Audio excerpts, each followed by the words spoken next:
नमस्कार, मैं श्यामगिरी। आप देख रहे हैं टीएफडी इंडिया लाइव। टीएफडी इंडिया लाइव में आप सभी दर्शकों का स्वागत है। बिहार के अंदर नीतीश कुमार की जेडीयू की बैठक जो हुई थी और जेडीयू की बैठक के बाद में जो फैसले लिए गए और निशांत कुमार को सर्वोच्च नेता माना गया।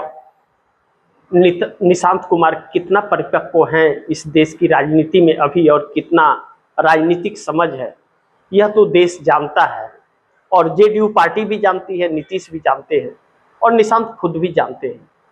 लेकिन निशांत से उम्मीदें काफी हैं और होनी भी चाहिए, क्योंकि पार्टी के एक चेहरा के तौर पर नीतीश के विरासत को आगे लेकर के उन्हें चलना है। अब परिवारवाद वाली पार्टी जेडीयू भी हो गई, आखिरकार हो ही गई, यह कह सकते आखिरकार हो ही गई। अब ऐसे में जो बैठक हुई थी बड़ी अहम है। नीतीश कुमार सीएम की कुर्सी से हट चुके हैं और सम्राट चौधरी सीएम बन चुके हैं। अभी तक जो भी चर्चाएं चल रही थी कि सम्राट चौधरी कुर्सी से हटाए जा सकते हैं या जेडीयू के लोग विरोध में हैं, नहीं चाहते हैं, अब ना चाहते हुए भी भारतीय जनता पार्टी का ही सीएम बिहार का होगा। पहला चीज क्यों कि अब सीएम बदलेगा, सम्राट चौधरी बदलेंगे, उसके बाद कौन बनेगा या सम्राट चौधरी रहेंगे, यह फैसला अमित शाह करेंगे और मोदी, नीतीश नहीं करेंगे। पहली चीज। दूसरा, नीतीश कुमार की मजबूरी हो गई एनडीए। मोदी के लिए जरूरी नहीं है नीतीश, मोदी और शाह के लिए नीतीश कुमार जरूरी नहीं है। नीतीश की मजबूरी हो गई एनडीए में रहना, क्योंकि इंडिया गठबंधन खत्म हो गया और इंडिया गठबंधन में कुछ बचा नहीं। जितनी पार्टियां उतने छेद इंडिया गठबंधन में हो चुका है और इकलौती कांग्रेस बची है जो या तो मोदी सरकार को टक्कर दे या मोदी सरकार को के खिलाफ आंदोलन करे या मोदी सरकार के खिलाफ आवाज उठाए। बाकी सब टूट चुके हैं और सिर्फ दिखावे के बचे हैं, दिखाने के लिए कि जनता को भ्रम में डालकर वोट लेंगे भाजपा के खिलाफ, लेकिन समर्थन भाजपा को ही करते रहेंगे। एक बड़ी डील है यह, छोटी मोटी नहीं, बहुत बड़ी डील है यह। अंदर खाने जो मोटी रकम या राजनीतिक दल ले रहे हैं इस सरकार से और समर्थन दे रहे हैं। कोई विपक्ष में रह करके समर्थन देने का डील कर रहा है, कोई साथ आने का डील कर रहा है, पार्टी छोड़ के एनडीए में शामिल होने का। अलग अलग तरीके हैं, लेकिन मकसद एक, मोदी को स्थापित करने का। अब वह डर से हैं या पैसे के लिए हैं, यह तो वही जाने, लेकिन यही चीज है। दूसरी महत्वपूर्ण बिंदु है कि अब यह सरकार इस देश की नहीं, खुद की है। मोदी की सरकार खुद की है, देश की नहीं है, इसलिए देश के मुद्दे से कोई मतलब नहीं है। दूसरा, जो संवैधानिक संस्थाएं हैं, चाहे वह न्यायपालिका हो, चुनाव आयोग हो, ब्यूरोक्रेसी हो, सब गुलाम हैं इस सत्ता के, सब बिके हुए हैं, ऐसा प्रतीक हो रहा है। जब ऐसा प्रतीक हो रहा है तो सॉल्यूशन कुछ भी नहीं है। अब इस सरकार जब बगैर जनता के वोट का अगर 400 के करीब आ जा रही है, तो जनता के मुद्दों पर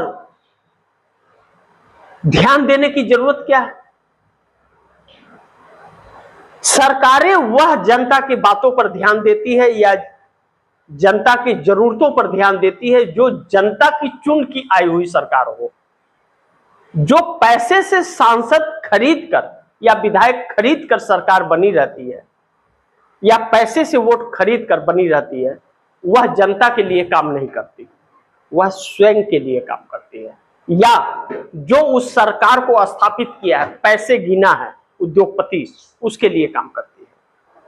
तो यह साफ है, आप दर्शक समझ गए होंगे कि अब इस देश के बेरोजगारी कोई मुद्दा नहीं है, महंगाई भी कोई मुद्दा नहीं है, शिक्षा स्वास्थ्य भी मुद्दा नहीं है, और महिलाओं की सुरक्षा को लेकर के भी कोई मुद्दा देश में नहीं है। पूरा देश मोदी को चाहता है।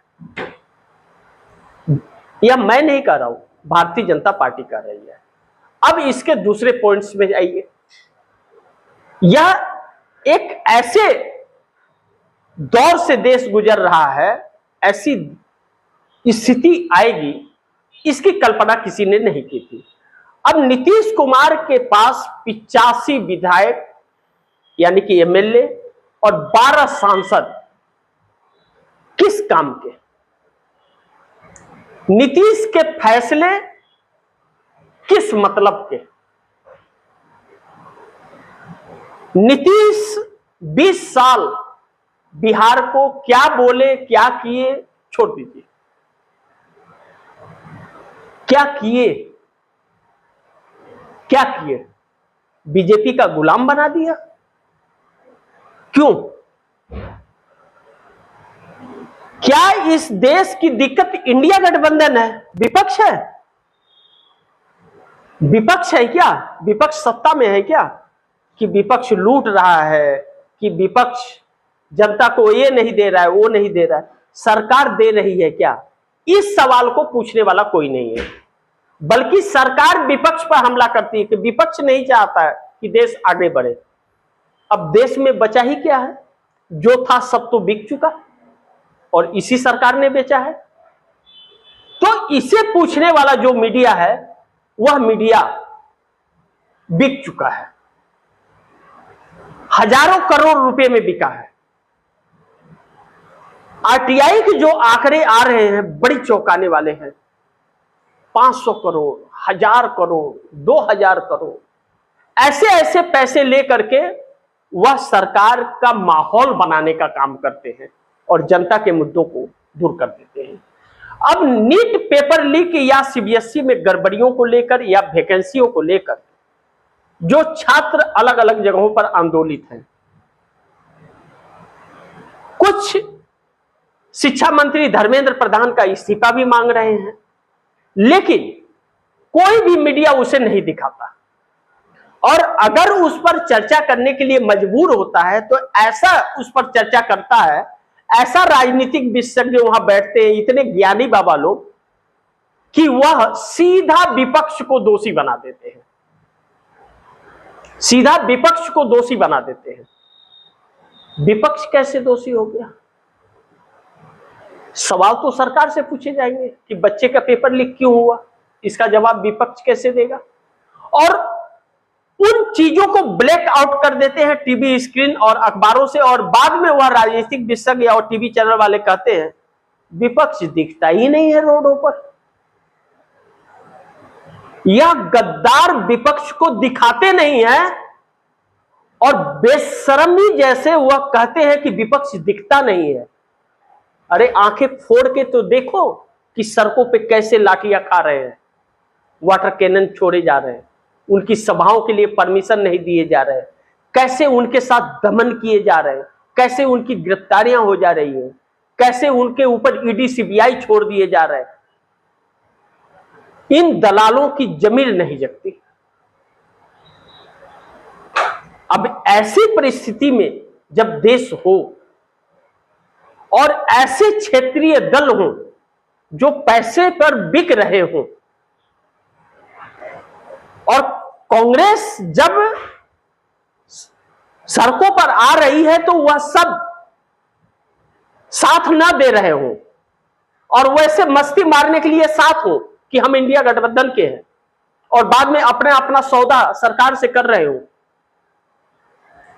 तो फिर यह जनता की गलती है कि उन दलों को मजबूत क्यों किया, जब जानते थे कि उनकी हैसियत उत्तर प्रदेश तक है, उनकी हैसियत बिहार तक है, उनकी हैसियत महाराष्ट्र तक है, उनकी हैसियत तमिलनाडु तक ही है। तो फिर उस क्षेत्रीय दल को इतने सांसद क्यों दिए? जो सरकार को ही मजबूत कर रहे हैं, ऐसे सरकार को जो दमन कर रही है। इस देश को अब समझ लेना चाहिए कि दो दल, कांग्रेस और बीजेपी, इन दोनों में किसको सत्ता में रखना है, किसको हटाना है, क्योंकि इसके अलावा सब बिकाऊ माल है और सेल लगी हुई है। हर माल ₹10 का है, जितने सांसद बिक रहे बिकते जाए। बाकी आप दर्शक क्या सोचते हैं और आप दर्शकों की क्या राय है, क्या सुझाव है, कमेंट बॉक्स में जरूर दीजिएगा।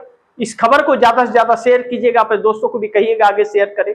और आपने अगर टीएफडी इंडिया लाइव को सब्सक्राइब नहीं किया, सब्सक्राइब कर लीजिए, अपने दोस्तों को भी कहिएगा सब्सक्राइब करें। मिलते हैं अगली खबर के साथ, तब तक के लिए नमस्कार।